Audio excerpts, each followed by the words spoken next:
Hello students, today we are going to read chapter 2nd of class 5th, which is completely based on waste, and the name of chapter is Wonderful Waste. So let's moving on the introduction of the chapter. Waste can be quite useful. इसमें बताया गया है कि जो waste है वो भी हमारे लिए यूज़फुल हो सकता है. फ़र्क ये है कि हम उसे किस नज़रिए से देखते हैं. Find out for your self from this story. देखते हैं कि आज आप अपने लिए इस स्टोरी से क्या ढूंढ पाते हैं, क्या क्रिएटिव, क्या नया ढूंढ पाते हैं. Once the maharaja of Travancore order a grand dinner in his palace. एक बार जो ट्रेवनकोर के महाराजा थे उन्होंने अपने महल में एक बहुत ही बड़ी दावत आयोजित की. In the afternoon before the dinner, the Maharaja entered the kitchen to survey the dishes that had been prepared for the feast.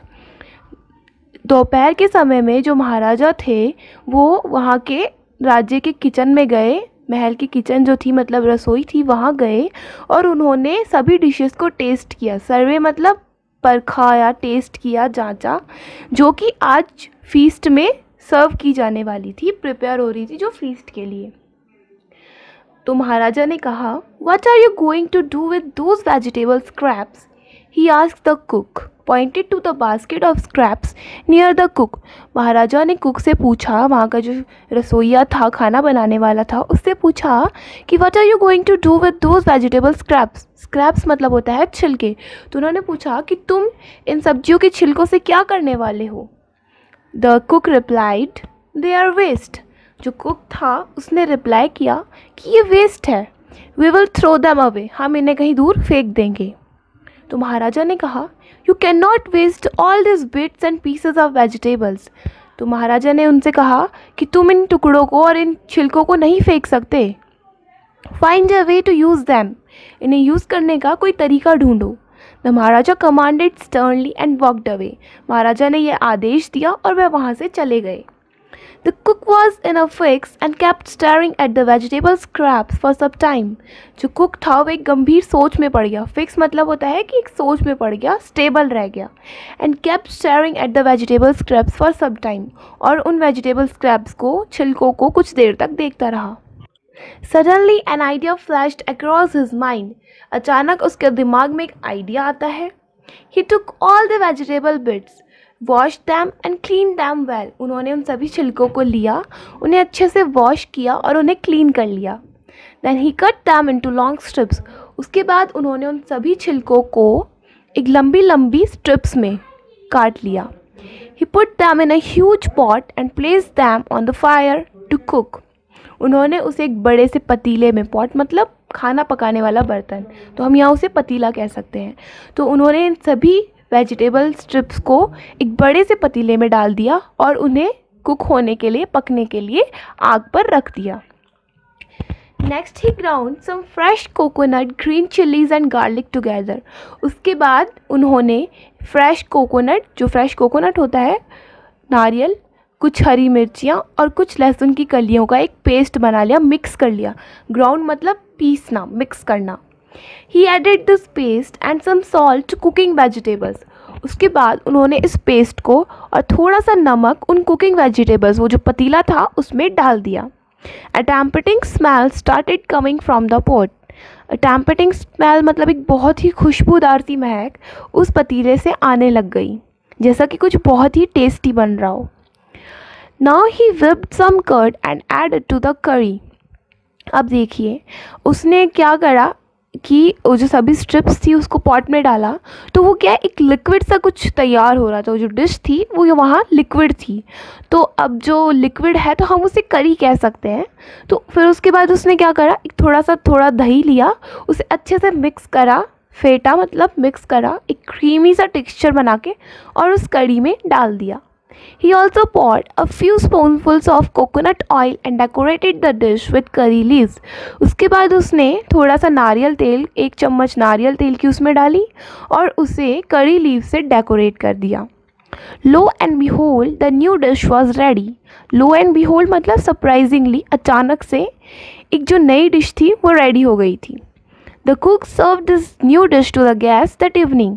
उन्होंने उस शाम इस डिश को उन गेस्ट को सर्व किया जो कि उस दावत में आए थे. Everyone was eager to know the name of the new dish. सभी लोग उस नई डिश का नाम जानने के लिए बहुत ही एक्साइटेड थे, उन्हें बहुत जल्दी हो रही थी। The cook thought and thought, वो जो रसोइया था, कुक था, वो सोचा, उसने काफ़ी नाम सोचे। Then a name came to his mind, अचानक से उसके दिमाग में एक नाम आता है। ही नेम्ड इट ओवियल, उसने इसे नाम दिया अवियल।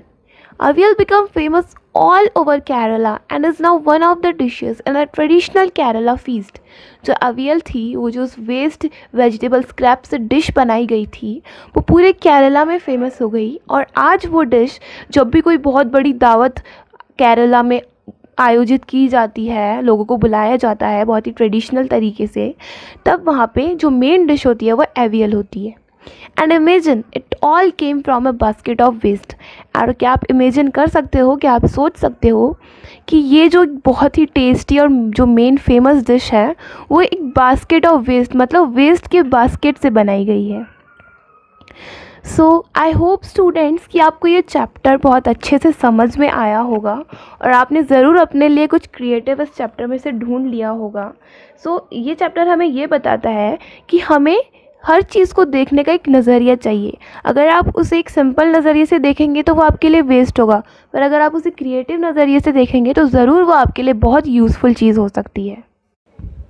सो now we are moving to question and answers and the first question is what were the preparations in the palace for, मतलब जो महल था उसमें किसके लिए प्रिपरेशंस हो रही थी।